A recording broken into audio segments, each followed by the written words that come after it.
The night her own son tried to sell the house she built with her bare hands, Evelyn didn't scream or beg. She poured herself a glass of wine, smiled, and quietly began planning the kind of revenge only a mother's silence could deliver. If you're watching this video, please like and subscribe to the channel and tell me in the comments where you're listening to this story from. I love knowing how far these stories of justice and redemption travel across the world. It began with the smell of garlic and the sound of applause. You wouldn't think the two could belong in the same moment, but that night they did on opposite sides of a swinging kitchen door. That was the wall between me and my son's new life. One thin door, a few feet of tile, and a silence so sharp it could cut skin.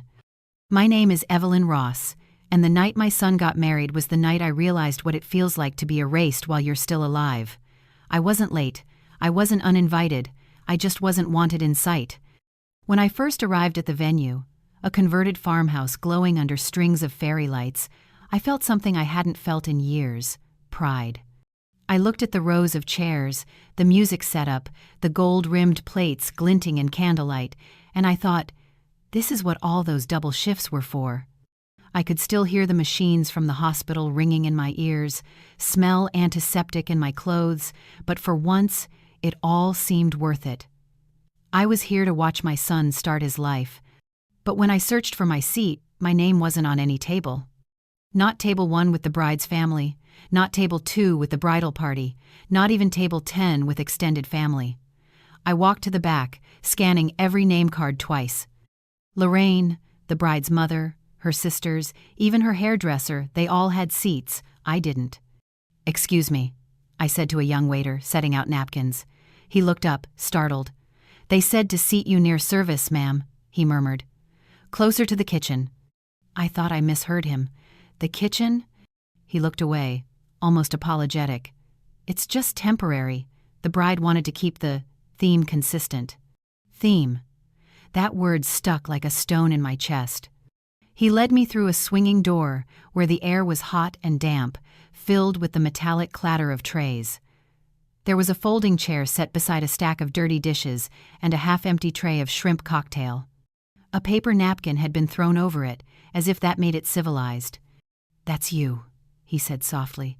Then he was gone. "That's you." I sat down because I didn't know what else to do.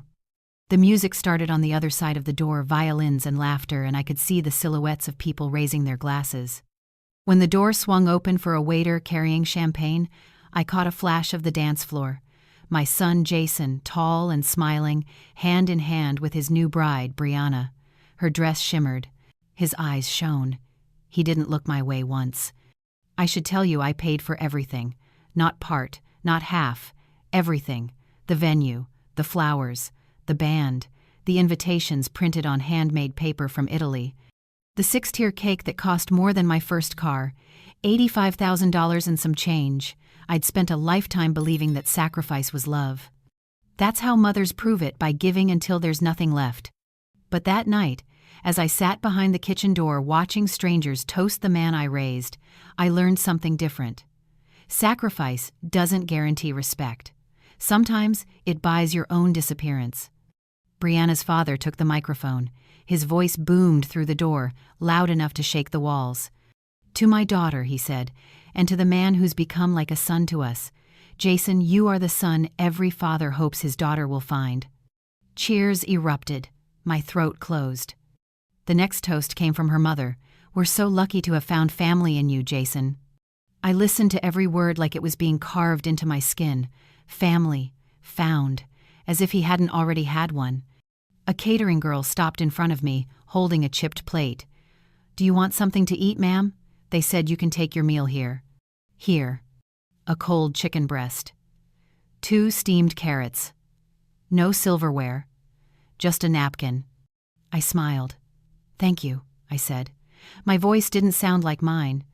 She nodded and disappeared through the door again, swallowed by laughter and perfume and light. For a long while, I stared at the door, blinking hard. I told myself, don't make a scene. It's his day. Be good. Be quiet. I pressed my palm flat against the table because I could feel the shaking starting in my fingertips. Then I heard something that made the shaking stop completely. Jason's voice. "I just want to say," he said, "I've never felt so loved. Brianna, you've given me everything I ever dreamed of. And to your family, thank you for making me part of something special." Applause again. And just like that, 34 years of motherhood disappeared. Every night I sat by his hospital bed when he was 6 and too sick to sleep. Every birthday I stretched paychecks to make perfect. Every meal I ate cold because he needed seconds. All of it vanished between one toast and the next. The kitchen door swung open again, and for half a second, I saw his face. The way he smiled at her. The way her mother beamed back at him. I wasn't part of that circle. I wasn't even in the frame. I didn't cry. I didn't move. I just looked down at my hands. My knuckles were pale, my veins sharp against the skin. That's when I realized what I was feeling wasn't sadness anymore. It was something older, something heavier. I wasn't heartbroken. I was done. You don't notice the moment something in you cracks until the air rushes in through the break, until the warmth drains, and what's left is cold clarity. And in that kitchen, surrounded by steam and clattering trays, I made a promise. They could have their speeches, their perfect lighting, their family photographs. But I was going to take something too. Not quietly. Not cruelly. Precisely. That was the night I stopped being the woman who paid for the party and started being the woman who would end it. If this story finds you tonight, subscribe to the channel. That simple act keeps this space alive, so I can keep bringing you the stories they'd rather you never hear, the ones where silence stops being obedience and starts being power. Before you go, I'd love to know what you think. When someone humiliates you in front of others, what would hurt more? A. Saying nothing and letting them believe they won. B. Staying silent long enough for them to learn what silence really costs. I'm curious which one you'd choose, A or B. Share your answer in the comments and tell me why. Sometimes, the difference between pain and power is what you decide to do next. The next morning, the silence in my hotel room was heavy enough to feel like weather. I woke before dawn, still in my slate blue dress, the hem wrinkled, and the fabric smelling faintly of wine and kitchen grease. My shoes were lined neatly by the wall like a reminder of where I was supposed to have stood among family, not behind a door. I lay still for a while, staring at the ceiling, and tried to decide whether what I felt was grief or anger. The truth was, it didn't fit neatly into either. It was a third thing. The kind of pain that comes when you realize the people you love most don't see you as a person anymore, only as a function. I sat up slowly, my neck stiff from the hours I'd spent frozen in that kitchen chair. On the nightstand lay my phone, face down. 10 missed calls from Jason, 2 from an unknown number I knew was Brianna. I didn't touch them. Not yet. I needed stillness before I could face the sound of their voices, pretending nothing was wrong. When I finally walked to the window, the early light made the world outside look cleaner than it was. The parking lot shimmered faintly with dew, cars lined like soldiers after a long night. I could still see the faint string of fairy lights over the entrance of the reception hall across the street. For a second, I imagined the staff inside cleaning up the spilled champagne, the broken glass, the ruined flowers. They'd talk about the night, about how beautiful it was, about how generous the groom's mother must have been. They wouldn't know she'd spent the evening behind a door. I opened my purse, took out the printed payment receipts, and began sorting them on the desk. It was mechanical, detached. A doctor once told me that when people suffer trauma, they reach for control in the smallest details. That must have been what I was doing, organizing pain into spreadsheets. Every invoice had my name printed clearly. Evelyn Ross, payor. Venue deposit, 70%. Catering upgrade. Specialty linens. Photographer. Florist. The total at the bottom was enough to buy a small house. And then, as I turned the last page, I found something that didn't belong. A charge I didn't remember approving, $2,350, listed under bridal party pre-event celebration. Another one for luxury spa and champagne experience. 14 guests. I stared at the attached note in Brianna's handwriting, her loopy cursive unmistakable. Her future mother-in-law's card is on file. She won't mind, she wants us happy. My hands stopped moving. I looked at that one line until the words blurred. She won't mind. I did mind. I minded more than I had words for. Somewhere between exhaustion and fury, something in me hardened. I thought of the way Jason had smiled during his speech, the way Brianna's mother had kissed his cheek, and I realized this wasn't an accident. This was design. I had been erased by people who believed I'd stay quiet because I loved them too much to fight back. They were right about the love. They were wrong about the quiet. I picked up the hotel phone and called the florist. The woman sounded sleepy, her voice soft. "Evelyn Ross here," I said. "Please cancel tomorrow's brunch delivery." She hesitated. "Ma'am, the flowers are already arranged." "Cancel them," I repeated. "Charge whatever penalty you need. They won't be delivered under my name." Next, the band. "We won't need the late-night encore set," I told them. "Send the invoice for what you've completed." Then, the venue's bar manager. "Revoke authorization on my card. If you run it again, I'll dispute the charge as fraud." Each call steadied me. Each cancellation stripped away another layer of humiliation. When I hung up the last one, the air in the room felt lighter. I wasn't crying anymore. I wasn't even shaking. I was calm, eerily calm. Like someone who's already stepped past grief into a new territory where everything becomes calculation. I took a long shower.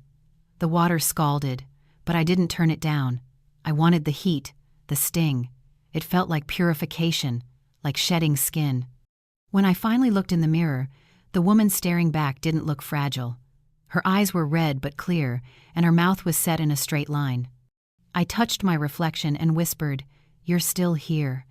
Downstairs, in the hotel lobby, couples were checking out. I watched them drag suitcases past the front desk, holding hands, laughing about the wedding they'd attended. "Wasn't it beautiful?" one woman said to another. "That groom's mother must be so proud."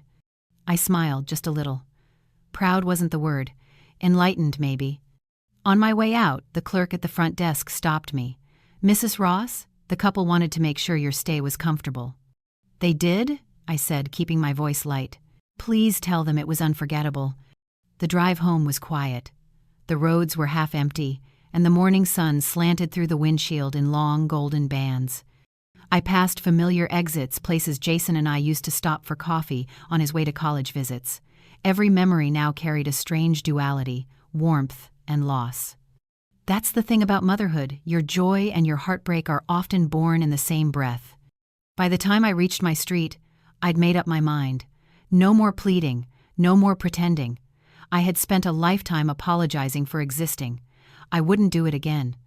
Inside my house, I set the receipts on the kitchen counter and noticed the answering machine blinking. 2 new messages. I pressed play. Jason's voice came first. "Mom, what happened last night?" "Brianna's upset. People were asking where you went. Call me, okay?" The second message was Brianna's. Her tone was tight, rehearsed. "Evelyn, I think there's been some misunderstanding. We really wanted you to be comfortable. The kitchen was just, well, it was quieter. We thought you'd prefer that." Quieter. I deleted both messages. Then I opened my laptop and logged into my online banking. For the first time in years, I looked at my balance not with anxiety, but with curiosity. There was still enough there to build something new, something that belonged entirely to me. Outside, a wind picked up. The first leaves of late summer tumbled across the porch. I stood there watching them twist and scatter, and the thought came uninvited. They fall, but they always come back. That was when my phone buzzed with a text from a number I didn't recognize. "Thank you for covering the spa day, Evelyn. Brianna looked amazing." There was a heart emoji at the end. I stared at it, then typed back one word, "unsent," and I deleted the number. Later that afternoon, as the light faded, I pulled a notebook from a drawer and wrote 3 lines on the first page. "No one erases me again. Kindness is not silence. Love without respect is a debt, not a gift." The ink bled slightly into the paper, as if the page itself was absorbing the weight of it. For the first time in years, I felt awake. I didn't know yet that this was only the beginning, that behind all the financial betrayal, another truth waited for me at home, sealed inside a red folder I hadn't touched in over a decade. But that discovery was still a few days away. That morning, I only knew one thing for certain. I might have been humiliated, but I was not broken. And in the strange, raw quiet of that hotel room, I realized something few people ever do in their 60s. Sometimes losing the place you thought you belonged is the only way to remember who you are. By the time evening fell the next day, the world had gone quiet around me, but my mind had not stopped replaying the night in the kitchen. The humiliation had hardened into something steadier, an awareness, sharp and cool as glass. There comes a point in every woman's life when she understands that endurance is not the same thing as grace. I had endured enough. The sun was sinking behind the trees when I sat down at my kitchen table, a place that had seen decades of scraped knees, birthday candles, and unpaid bills. I opened my laptop and began reading through my emails from the wedding vendors. The folder was titled, Jason's Wedding Paid. I hadn't looked at it since the week before the ceremony. Inside were confirmation receipts, deposits, and invoices neatly arranged. Each line was a record of my belief that love could be bought with sacrifice. I clicked open the florist's contract first, her cheerful sign-off, so excited to make your son's day magical, now felt like a cruel joke. The total was nearly $7,000. Next came the band, whose invoice read, balance due upon completion of event, unless pre-arranged. They had played half the night, that was enough. Then the catering company, which had charged for enhanced plating and signature cocktails. Every expense was written in my name, every signature mine. I stared at the numbers until the words began to lose shape. Then, almost without thinking, I picked up the phone. My fingers didn't shake this time. I called the florist first. "This is Evelyn Ross," I said, my voice even. "Please cancel the Sunday brunch arrangements. I won't be releasing the balance." The woman hesitated, caught off guard. "Mrs. Ross, the flowers are already prepped." "Cancel them," I said quietly. "If they're delivered, you'll be sending them to the wrong house." There was a long pause, then a soft, resigned, "Understood." Next was the band. "Hi, this is Evelyn Ross. You can mark the late-night set as canceled. I'll settle for the hours you played. No further balance is authorized." The man tried to argue, but I'd already sent the confirmation email before hanging up. Finally, the bar service. "This is Evelyn Ross. Do not run any more charges on my card. If you do, I'll dispute them. I'm revoking authorization effective immediately." The young man on the other end started to speak, but I didn't stay to hear the protest. I'd learned something crucial over the years. People only argue when they still think they have power. When I put the phone down, the room was still. My breathing was steady. The act of canceling, of reclaiming something, wasn't about money anymore. It was about oxygen. Every yes I had ever given had drained me a little at a time. Now each no filled my lungs again. Outside, the neighborhood was alive with its usual hum, children's laughter, sprinklers clicking, a dog barking 2 houses down. But it all sounded distant, muted. I was in a kind of trance, suspended between exhaustion and revelation. I poured a glass of water, sat by the window, and watched the sky shift from pale gold to violet. For a moment, I thought about calling Jason. Part of me still wanted to hear him say he hadn't known, that he was sorry, that he had tried to stop them from putting me in that kitchen. But the truth was heavier than hope. He had known. He had looked straight at me when I entered the reception and looked away just as quickly. That wasn't ignorance. That was choice. I reached for the small spiral notebook that had lived on my counter for years. It was where I used to jot grocery lists and reminders, but that evening it became something else, a record. I wrote down each call I had made: florist, band, bar. Beside them, I added 3 words that felt almost ceremonial: debt paid off. Then, without planning it, I flipped to a blank page and wrote something that startled me. "Tonight, I take back my name." The words stared up at me, simple but electric. Later, after the last of the light had gone, I went out to the backyard. The air was cool, the grass damp beneath my bare feet. The wedding had sent me a thank you gift, a centerpiece of white roses that had been left at my door that morning, tied with a card from Brianna. "Thank you for making our dreams come true." I carried the arrangement outside and set it down on the old stone bird bath. The water caught the reflection of the moon, fractured and trembling. I didn't cry. I just watched the petals quiver in the breeze and thought about all the years I'd mistaken humility for love. My mother used to say that good women know their place. Maybe that was true, but no one ever warned me how small that place would become if you let others decide where you belonged. When the roses began to wilt in the night air, I whispered, "Let them have their dreams. I'm taking mine back." The next morning, I woke before sunrise again. The decision was already made inside me, though I hadn't said it out loud yet. I wasn't going to explain myself to anyone, not to Jason, not to Brianna, not to Lorraine, or her polished circle of special guests. I had done enough explaining for a lifetime.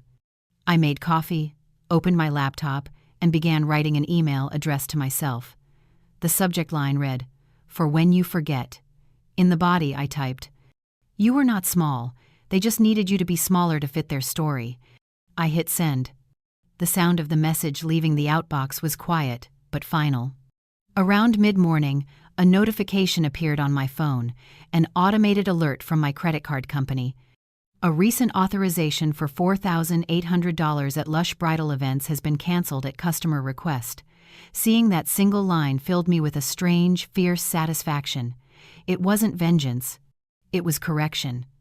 The universe had tilted slightly back toward balance. I drove to a nearby park that afternoon, a place I hadn't visited in years. The air smelled of pine and sun-warmed earth. I sat on a bench overlooking the small lake where Jason used to feed ducks when he was 5. The memory should have hurt, but it didn't. It simply existed, like a photograph in an old album, proof of something that once was, but no longer ruled me. That evening, when I returned home, I opened the refrigerator and found the leftover champagne from the wedding. One unopened bottle. I thought about saving it for something special, then realized that special was now, because this clarity, this quiet triumph, was as rare as anything I had ever earned. I popped the cork. The sound echoed through the empty house like punctuation. I poured a single glass, raised it to the ceiling, and said aloud, "To endings that are really beginnings." For the first time in days, I laughed. It wasn't loud or bitter. It was soft, almost shy, like the voice of someone returning to themselves after a long absence. I didn't yet know what the next days would bring, the discoveries waiting in the red folder in my dresser, the revelations that would turn everything I thought I knew about my life upside down. But I knew this. Power doesn't always arrive with noise. Sometimes it comes disguised as stillness. As a woman sitting alone in her kitchen with a glass of champagne, rewriting the meaning of her own silence. That night, before bed, I wrote one more note to myself and pinned it to the refrigerator. "Tomorrow, remember who you are." Then I turned off the lights, and for the first time since the wedding, slept through the night without dreams. Morning light filtered through the blinds when the phone began to buzz again. I didn't move to answer it. The sound came in waves, relentless, as though my silence itself had become an accusation. By the 4th call, I turned the phone face up. Jason. Again. The photo of him in his graduation cap stared back at me, smiling, proud, innocent. That version of him no longer existed. I let the call fade to voicemail. The house felt different now, too still, too exposed. I brewed coffee and stood at the counter watching the slow drip of the machine. Outside, the neighborhood carried on as if nothing monumental had happened. People walking dogs, sprinklers ticking rhythmically across trimmed lawns. The world didn't pause when your heart changed shape. It just kept going. When I finally sat down, I opened my laptop again. I wasn't looking for anything specific, just trying to find footing in numbers and paperwork. Control. But between the invoices, I found something I hadn't noticed before. A folder labeled Documents Estate. It wasn't new. I'd saved it years ago when my husband David died. Inside were scanned legal papers, insurance records, a copy of the will, and tucked at the bottom, a file marked in red, "Personal to Evelyn." My chest tightened. I remembered that envelope. The one David's lawyer had handed me months after the funeral. I hadn't opened it then. I wasn't ready. The grief had been too raw, the house too loud with absence. But now, sitting in the quiet of my kitchen, I double-clicked the file. It opened with a single page, handwritten in David's neat, deliberate script. "If you're reading this, I'm gone. There's something I never had the courage to tell you. Jason wasn't my biological son. He was born before we met, His mother left him with me when he was 2 months old. I told you he was ours because I couldn't bear to lose you. I thought love would make the truth irrelevant. I hope somehow it did." I read it 3 times. The words blurred and then came back into focus. Jason wasn't his, which meant he wasn't mine, either not by blood. A sound escaped my throat, something between a laugh and a gasp. The room seemed to tilt slightly, the edges of everything growing sharper. After a moment, I stood and walked to the sink, turning on the cold water just to feel something steady. My reflection in the window above the faucet looked foreign. My eyes were wide, glassy, but dry. It should have felt like betrayal, but it didn't, not entirely. It felt like revelation, a puzzle piece snapping into place. The distance Jason had always kept, the subtle lack of resemblance, the way he'd always looked at me like I was caretaker first, mother second, it all made sense now. I dried my hands, sat down, and whispered to the empty room. So this is what I gave my life for. But beneath the bitterness was something more complicated, a strange, reluctant pride. Because even if he wasn't mine, I had loved him as though he were carved from my own ribs. I had raised him through sickness and fear, through nights of fevers and college rejections, through heartbreaks he never thought I noticed. I had been his anchor when no one else stayed. And what had he done in return? He'd seated me behind a kitchen door. That realization burned through me like fire. I walked to the cabinet where I kept old files and began pulling everything out. Birth certificates, medical records, school forms. Every one of them with my signature on it. Proof of years that no blood test could erase. I stacked them neatly in a folder and labeled it in bold black marker, "The Truth." When I finished, the phone buzzed again. Jason, persistent. This time I answered. "Mom," he began, his voice rushed. "We need to talk." I didn't respond. "Brianna's upset," he continued. "You embarrassed us. Canceling everything like that, it was childish." The word landed hard. "Childish?" I said quietly. He hesitated, sensing danger. "I just mean it wasn't necessary. People were talking. You made a scene." "I made a scene," I repeated. "You mean when I wasn't invited into the one you were performing?" "Mom, come on. It was a misunderstanding."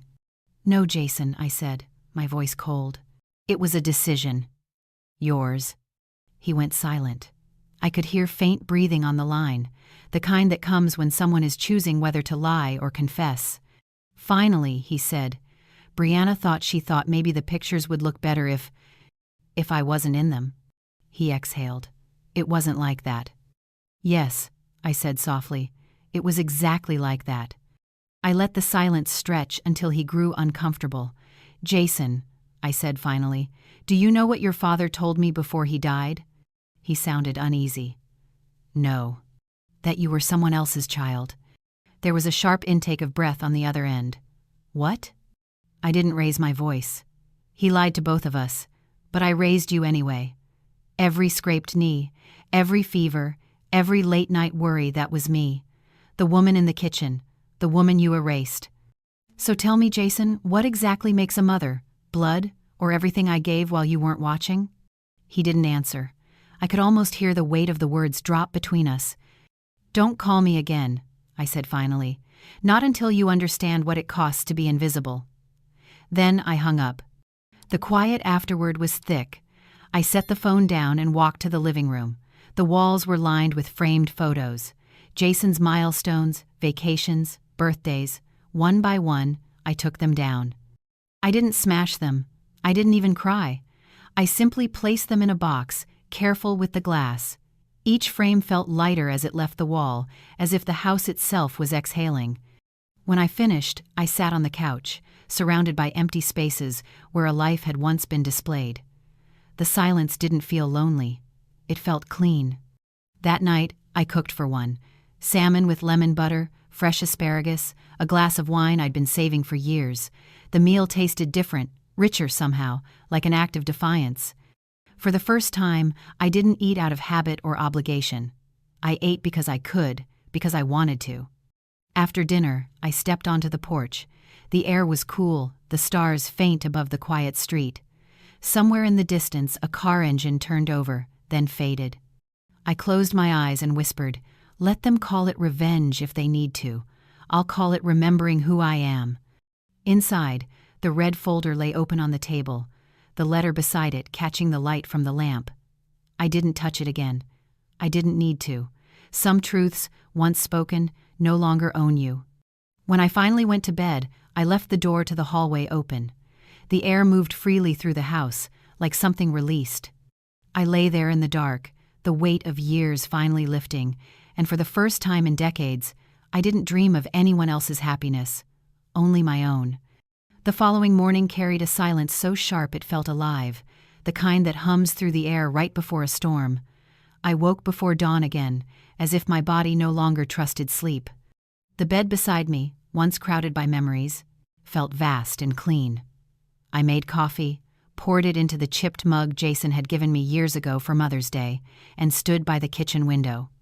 The steam blurred my reflection, softening my face until I barely recognized the woman staring back. I thought about the call the night before, the way Jason's voice had cracked when I told him the truth. For the first time, he'd sounded small, cornered by reality. But pity wasn't what I felt, it was clarity. When someone shows you what you mean to them, believe them. As the sky lightened, I began sorting through the last box of old files I hadn't touched since David's death. I wasn't looking for more pain, but curiosity had a way of pulling me toward unfinished business. Among the tax papers and old letters, my hand brushed against something thin and stiff, a folded piece of paper tucked inside the lining of a manila folder. The handwriting was unmistakably David's again, slanted and firm. The date written at the top, 3 days before he died. I hesitated. Then I opened it. Evelyn, if you're reading this, the first letter must have found you. But there's more. Jason wasn't just someone else's son. He wasn't supposed to be ours at all. His birth mother wanted him given up for adoption. She was 18, scared and desperate. I couldn't do it. I lied to you. I told you he was mine because I knew you'd raise him better than anyone. If you ever doubt yourself, remember this: you were chosen. Not by chance, by me. I sank back into the chair, the letter trembling in my hands. The morning sun spilled across the table, illuminating every crease in the paper. I didn't cry. The shock was too heavy for tears. Instead, I just sat there, my pulse steady, my thoughts loud. Chosen. The word echoed like a stone dropped into water. So I hadn't just been deceived, I'd been conscripted. My entire motherhood had been built on someone else's secret decision. A life I'd poured myself into wasn't mine by birth, by choice, or even by truth. It had been assigned, and still, I had loved him fiercely, faithfully, foolishly. For a long while, I stared at the letter until the ink blurred. Then, slowly, I folded it again and placed it on the table. There was a strange kind of peace in that moment. A lifetime of guilt began to dissolve, not because the betrayal hurt less, but because it finally made sense. I wasn't unlovable. I was just used. And now, I was done being used. By noon, I made up my mind to confront what was left of the wreckage. I drove to the cemetery where David was buried, a quiet slope of land overlooking the hills. The wind there was constant, brushing through the trees like a whisper. I stood by his gravestone, the marble cold beneath my hand. I opened the letter, I said softly. Both of them. There was no answer, just the sound of leaves shifting. You thought you were protecting me, I continued. But all you did was bury me inside someone else's life. You handed me a child that wasn't mine, then left me to carry both of your lies. The words came out calm, steady. They didn't need rage. The truth was heavy enough. You said I was strong. Maybe that's the one thing you got right. A gust of wind tore through the field, scattering petals from a nearby bouquet across the grass. I took that as an ending.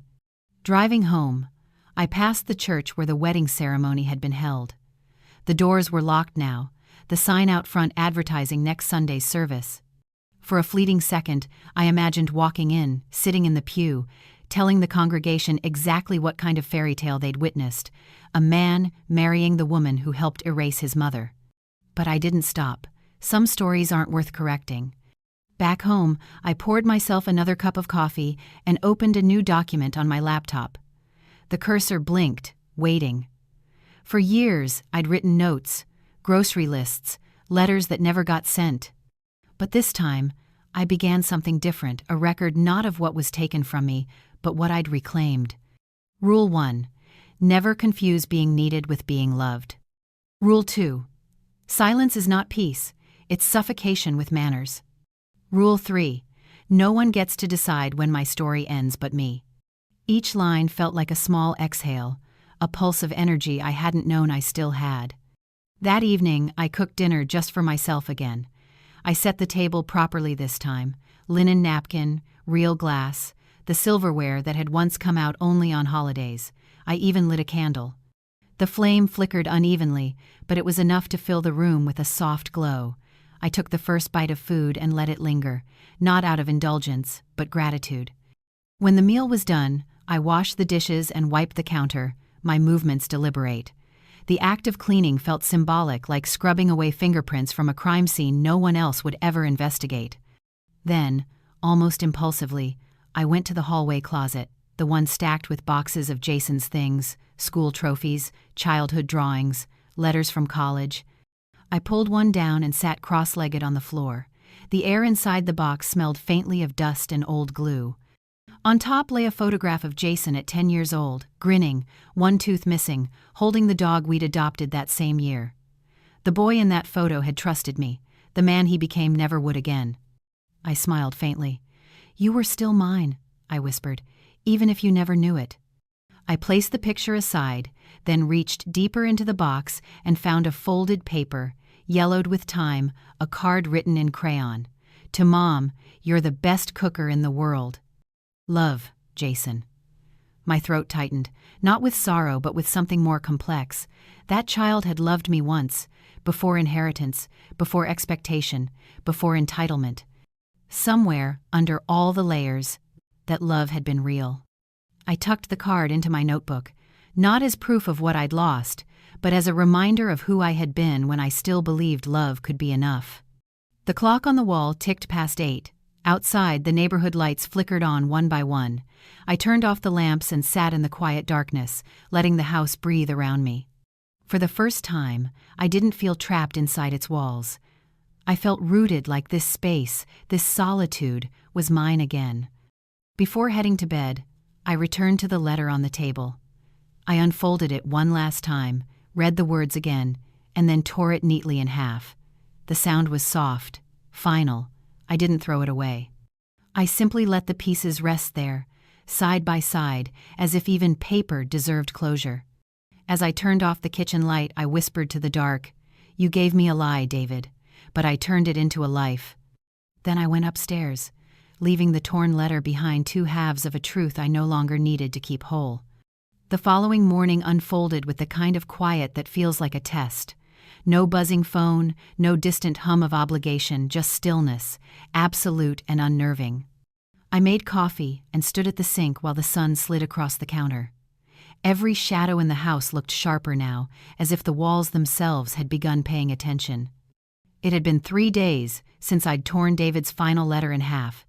3 days since I'd stopped answering Jason's messages. He had tried in his own clumsy way, voicemails full of confusion, guilt, half apologies, but they all sounded the same, explanations without understanding, and I was done living in explanations. I spent the morning cleaning. Not the kind of cleaning meant for guests, but the quiet, methodical kind that strips away the residue of a life lived for others. Every photograph I took down left behind a faint square of brighter paint on the wall. I didn't patch it. The marks were honest. They told the truth of what had been there and what wasn't anymore. When I reached the hallway closet, I found the box labeled Jason Childhood. It had been waiting there for years, untouched, sealed with masking tape that had yellowed at the edges. I opened it carefully. Inside were drawings, report cards, old birthday cards signed in crayon. One picture stopped me cold.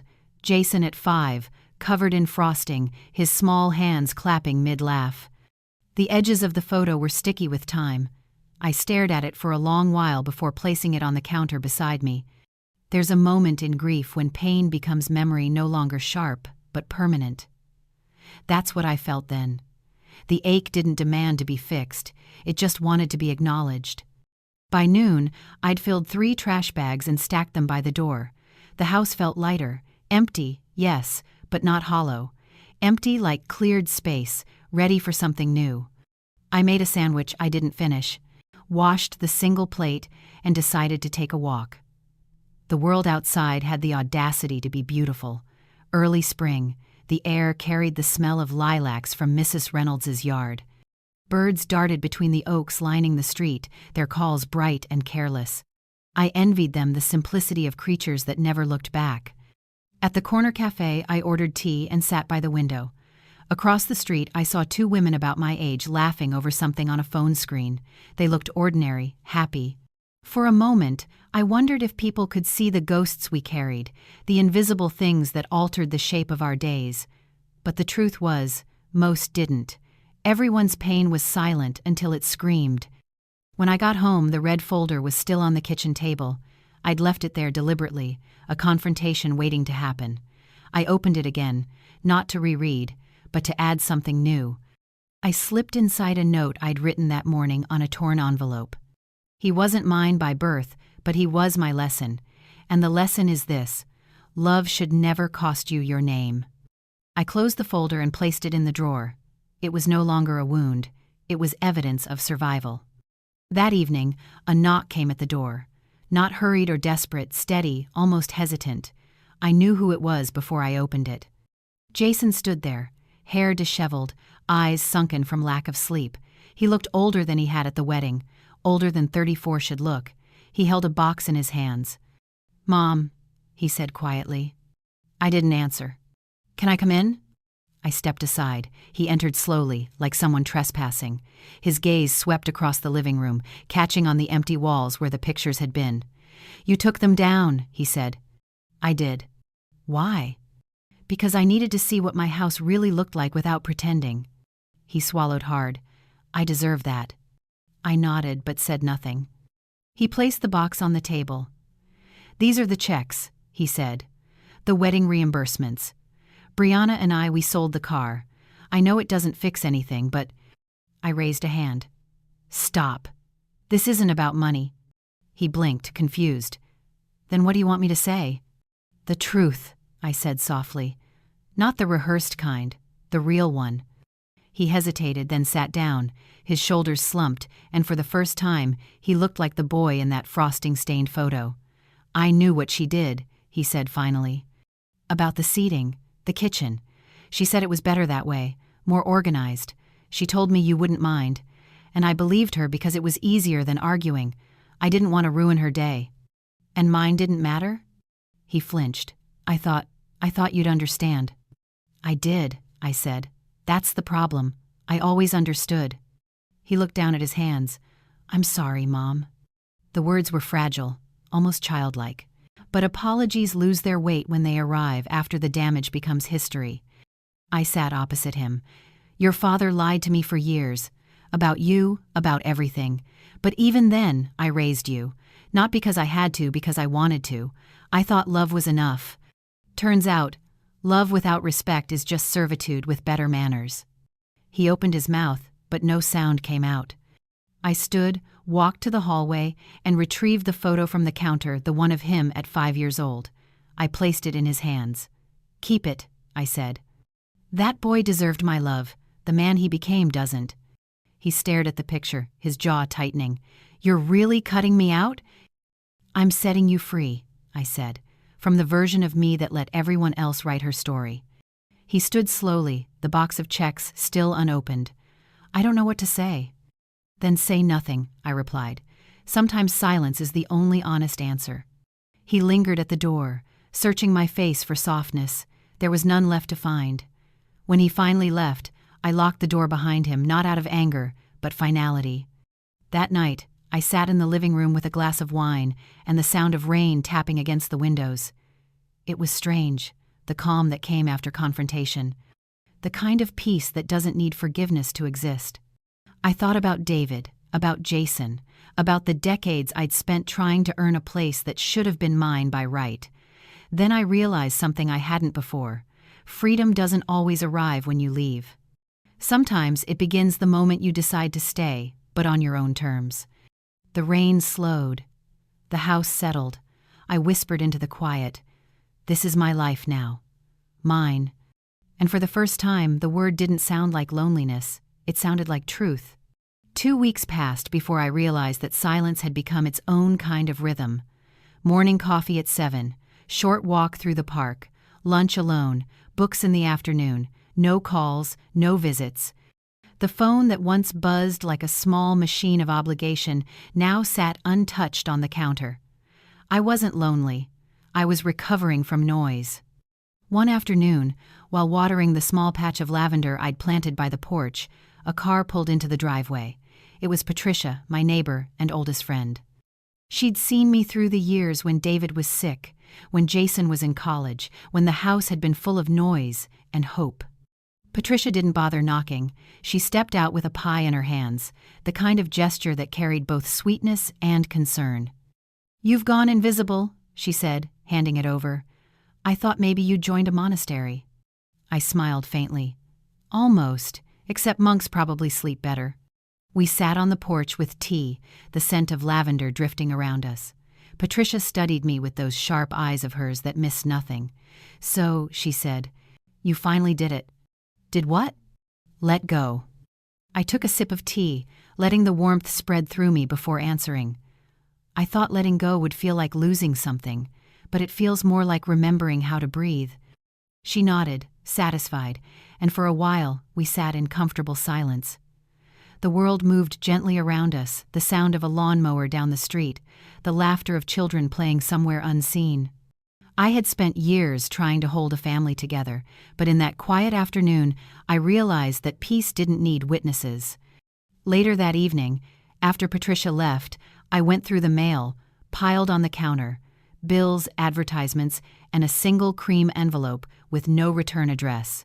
Inside was a handwritten note. "Mrs. Bennett, I know we don't know each other well. I'm writing because your son visited my husband's office last week. He's a real estate broker. Jason mentioned you might be selling your home soon. I wanted to ask if you're interested in listing it. The market's very favorable right now." I stared at the letter, disbelief turning to slow-burning anger. Jason had tried to sell my home, the house I bought with my own savings, the same home he'd left me to rot in emotionally. And now he was circling back, not with love, but with opportunity. For a moment, I just stood there, letter trembling in my hand. Then, slowly, a strange calm came over me. There was something liberating about seeing manipulation so clearly. When someone shows you who they are twice, it's not a mistake, it's a pattern. I placed the letter on the counter and went upstairs to my study. The laptop blinked awake under my fingers, and I began typing not a message, but a record. I wrote everything down: the wedding humiliation, the phone calls, the letter from David, Jason's visit, and now this. It wasn't revenge I wanted, it was clarity, a paper trail of truth. By the time I finished, the sun had set. The house glowed in soft lamplight, and for the first time, I didn't feel small in it. I felt steady, rooted in something stronger than forgiveness, self-respect. The next morning, I called my lawyer, the same one who had handled David's estate years ago. His voice was warm, professional. "Mrs. Bennett, what can I do for you?" "I want to make some updates," I said. "To your will?" "Yes, and to the deed of this house. I want it transferred to a trust in my name only, effective immediately." He hesitated. "Is there an urgency?" "There's a pattern," I replied, "and I'm done giving people access to what they didn't earn." By the end of the week, the paperwork was complete. My assets secured, my boundaries reinforced by law, not sentiment. It felt like locking a door I should have closed years ago. But fate, as always, had a sense of irony. That Sunday, I saw Jason again, this time uninvited. He was standing on the porch when I returned from the market, dressed in a pressed shirt and holding flowers. His eyes were red, his posture practiced. "Mom," he said, forcing a smile, "can we talk?" I set the grocery bag down carefully. "About what? The real estate agent you sent my name to?" He froze. "You got that?" I did. "It's not what you think," he began. "It's exactly what I think," I interrupted. "You thought you could nudge me out, take what's left, call it practical. Mom, please, I just wanted to help you downsize. Don't dress greed in the language of care, Jason. His shoulders dropped. I'm trying, okay? I messed up. I know I did, but I'm drowning here. The business is failing. Brianna left. The house. Stop, I said quietly. You're not here for forgiveness. You're here because your world is collapsing and you think I'm your emergency fund. Tears welled in his eyes, but they weren't the kind that came from remorse. They were desperation, unfiltered. I just need a little help, he whispered. I stepped closer, my voice steady. You once told me I'd already lived my life. You said it as if it meant I no longer mattered. But I've learned something. Jason age isn't the end of power, it's the beginning of clarity. He looked away, his jaw clenched. So that's it? You're just done? Yes, I said, completely. For a long moment, neither of us moved. The silence between us felt final, like a line drawn through years of sacrifice. Then he nodded slowly, set the flowers on the step, and left without another word. I watched his car disappear down the street, and for a fleeting second, grief swept through me again, not for him, but for the version of me that once believed love could change someone unwilling to grow. That night, I stood in the garden, the lavender swaying in the wind. I thought of all the years I'd spent giving money, forgiveness, time. None of it had been wasted, because it had led me here, to this precise point of freedom. As the moon rose, I whispered into the still air, I release you, Jason. I release the guilt, the what-ifs, the hope that you'd turn back. I'm not your mirror anymore. The words didn't echo. They simply settled, as if absorbed by the earth itself. Inside, I lit a candle on the kitchen table and opened the notebook where I'd been writing my new rules. I added one more. Rule 4. When people show you you're disposable, prove to yourself that you're not. I closed the book, feeling something shift deep inside, a quiet, firm peace, not triumph, not bitterness, just the kind of certainty that can't be stolen again. Outside, the night stretched wide and silent, and for the first time, I knew exactly who I was.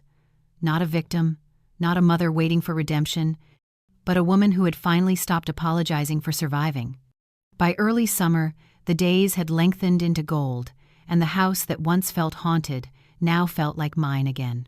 The air carried the faint sweetness of the garden's first blooms, and I found myself tending to the roses each morning, pruning what had withered so new buds could breathe.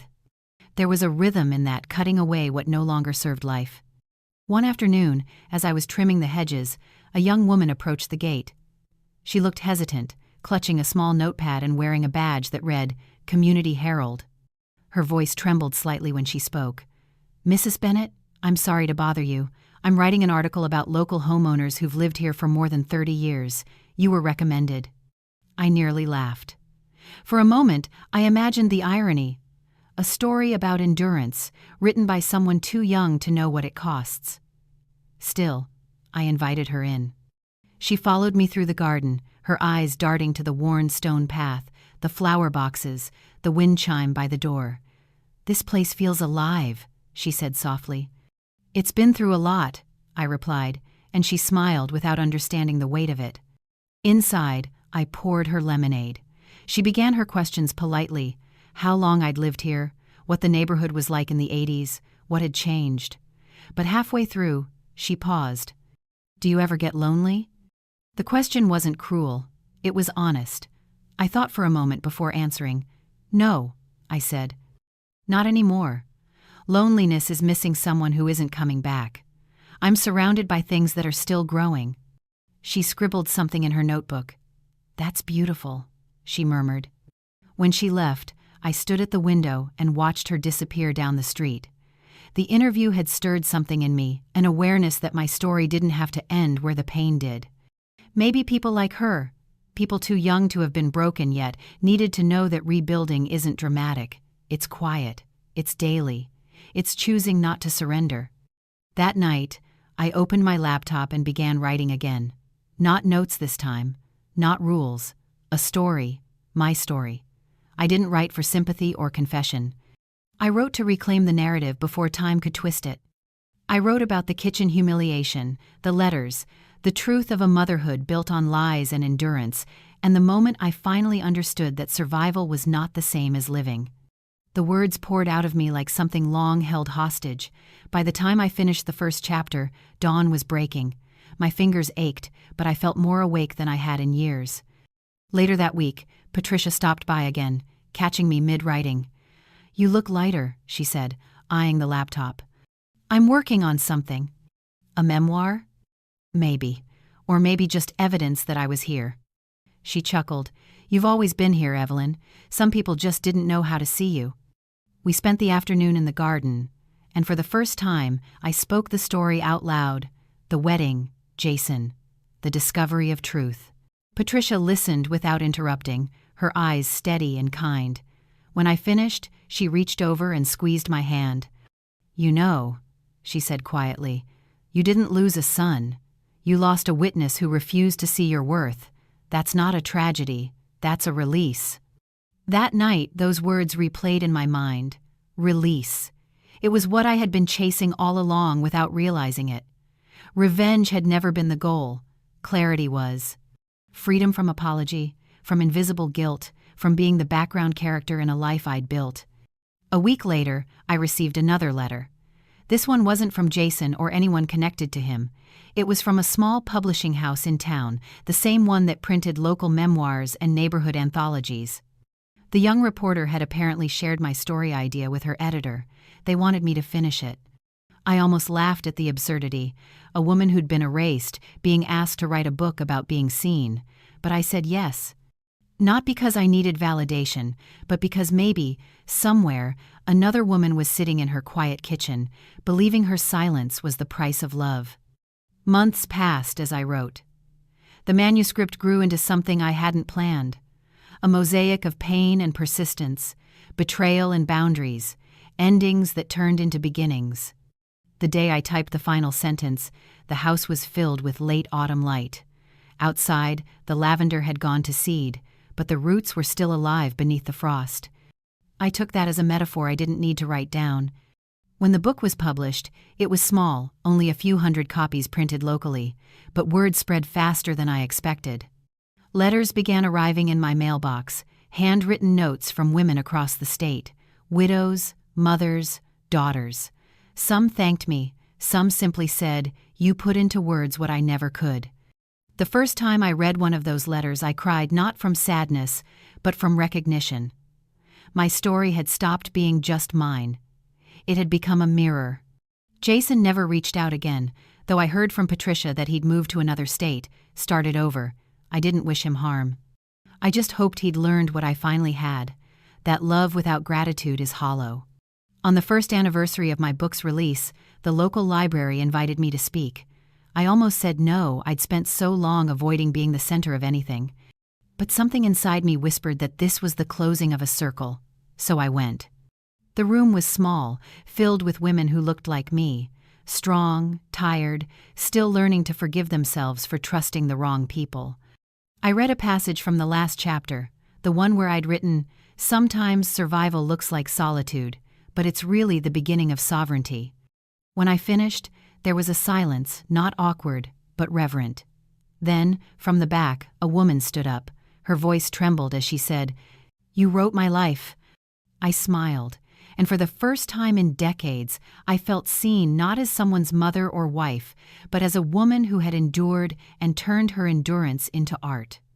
That night, I returned home to the same quiet house that had once been a prison. I sat on the porch with a glass of tea, looking at the dark sky. The wind carried the scent of lavender again, faint but unmistakable. I whispered into the night, "You see, David? You gave me a lie, but I made it a legacy." The stars didn't answer. They didn't need to. The peace that settled around me was its own reply, a quiet confirmation that I had finally arrived where I was always meant to be, at the center of my own story. Winter came quietly that year, as if the world itself was learning how to whisper. The first frost arrived in the night, dusting the windows in delicate lace. I woke to see the garden shimmering beneath a thin sheet of silver and felt a peace I hadn't known before. My days had settled into something steady, a kind of graceful solitude I had once mistaken for loneliness. But now, it was something else entirely. It was ownership. The book had done more than I ever expected. People wrote to me from across the country. Women who had been disinherited, forgotten, silenced. Some mailed photographs, others sent old letters, their edges soft from being read too many times. They didn't want advice, they wanted witness, to be seen, to be understood. I answered each one slowly, sometimes with words, sometimes just with acknowledgement. I hear you. You're not invisible anymore. By mid-December, the local paper printed an article titled, "Evelyn Bennett, the Woman Who Rewrote Herself." I kept the clipping folded inside a book, not for vanity but as proof that it hadn't all been a dream, that somewhere between the humiliation, the silence, and the rebuilding, I had become something unrecognizable to the woman I once was, someone whole. A few days before Christmas, Patricia came by with a box of ornaments. "The library's hosting a small gathering," she said. "They want you to speak again." I laughed. "Haven't they heard enough of me?" "Apparently not," she said, setting the box down. "They said people keep asking for you. They think you've got something they need." I looked at the decorations, tiny glass globes, some cracked from years of use. "I don't know if I have wisdom," I said. "Just experience." "That's all wisdom ever is," she replied. That night, I sat by the window watching snow fall in soft spirals. It used to make me feel small how quietly the world could keep going without me. But now, it felt different. There was beauty in knowing that life doesn't pause for anyone. It just reshapes itself around what's left. The next morning, as I was wrapping gifts for the charity drive, the phone rang. An unknown number. I hesitated before answering. "Mom?" The voice was quiet, uncertain. "Jason." My chest tightened, but my voice remained steady. "Jason." I heard about the book," he said. "Someone sent me the article. You've become, well, famous, I guess." I let a pause hang between us. "Fame isn't the right word. I just told the truth." He cleared his throat. "Yeah, I read it. Every page felt like you were talking to me." "I was talking to every version of you," I said softly. "The child, the man, the stranger." He exhaled. "I deserved that." I didn't disagree. Silence stretched again until he spoke, voice cracking. "Brianna left. She took the last of the savings. Said I never learned how to stand on my own. I guess she's right. I wanted to call you for weeks, but I didn't think you'd pick up." "I almost didn't," I admitted. "I understand," he said. "I don't want money. I just—" His voice trailed off. "I don't know how to start over." I closed my eyes. There was a time when I would have rushed to fix it, to soften the consequences, but not now. He needed something truer than comfort. "You start by standing in the wreckage," I said quietly. "You face what you built, and you ask yourself why. Then you decide whether the next version of you deserves forgiveness." He sniffled faintly. "You sound different." "I am," I said. "For the first time, I'm not afraid to be." He didn't respond for a while. When he finally did, his tone was small. "Do you hate me?" The question caught me off guard, not because of what it asked, but because of how much it revealed. I thought of the years, the sacrifices, the letters, the humiliation. And yet, beneath all of it, love still existed, not naive, not unconditional, but honest.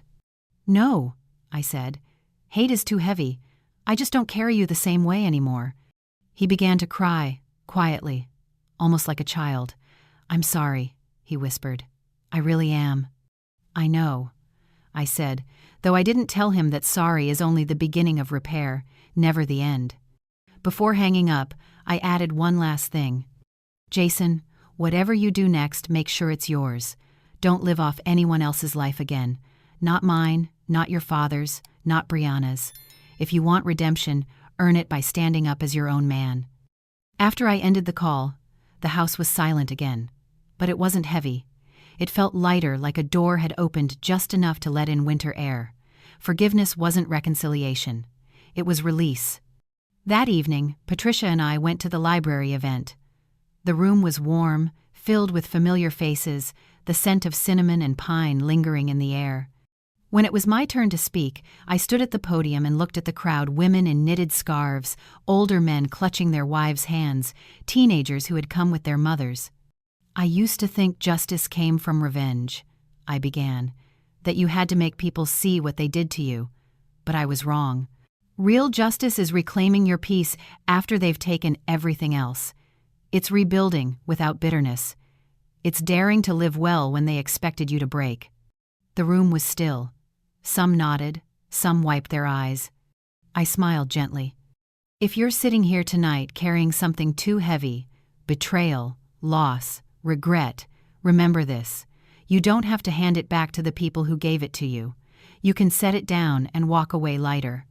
After the applause, several women came up to me, sharing fragments of their stories. One whispered, "You gave me the courage to leave." Another said, "You helped me forgive myself.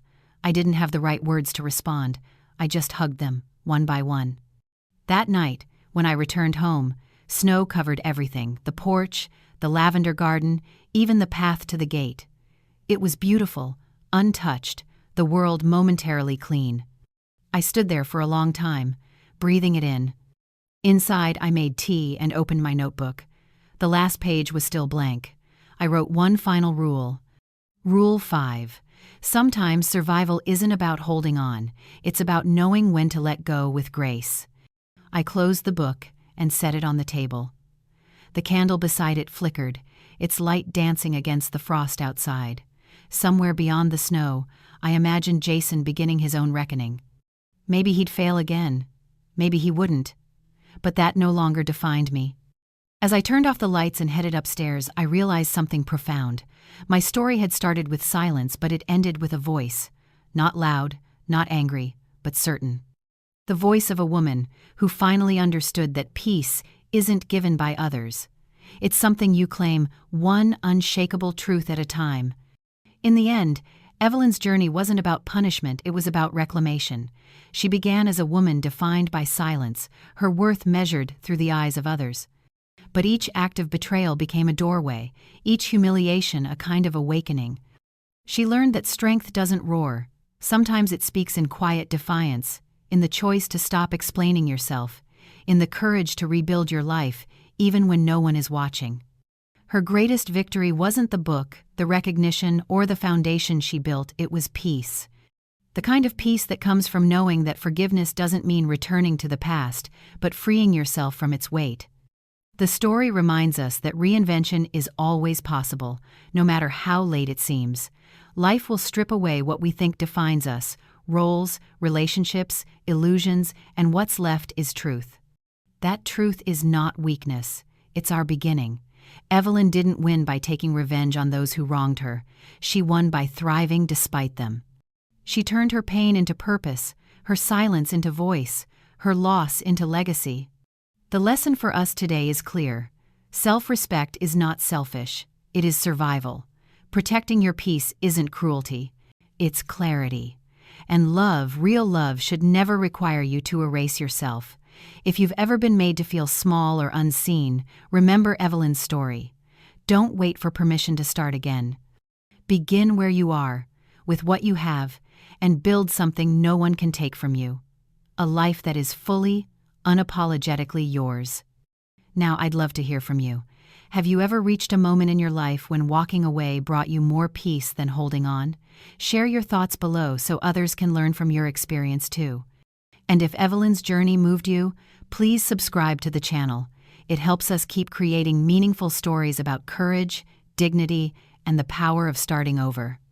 Your support means the world and gives us strength to keep telling the stories that matter.